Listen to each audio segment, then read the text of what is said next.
Saudi আরবে ব্যাপক বৃষ্টিপাত ও বজ্র ঝড়ের সতর্কতা জারি করা হয়েছে।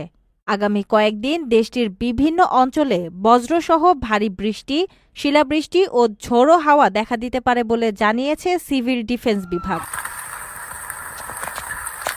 ইতিমধ্যেও আবহাওয়াজনিত সতর্কতা জারি করেছে সৌদি আরবের civil defence. Mecca, Jeddah, Taif, Riyadh, Medina, Tabuk, Asir, Jazan, Al Jouf, Qassim, হাইলসহ একাধিক অঞ্চলে দেখা দিতে পারে বজ্রসহ ভারী বৃষ্টিপাত ও শিলাবৃষ্টি। অনেক এলাকায় ঝুঁকি রয়েছে হঠাৎ বন্যা। সৌদি কর্তৃপক্ষ নাগরিকদের সতর্ক থাকতে বলেছে।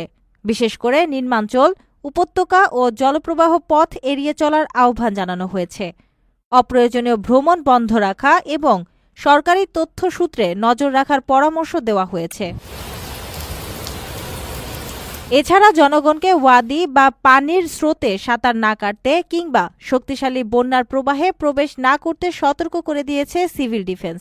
আবহাওয়া পরিস্থিতির উন্নতি না হওয়া পর্যন্ত সবাইকে সতর্ক ও সচেতন থাকার পরামর্শ দেওয়া হয়েছে।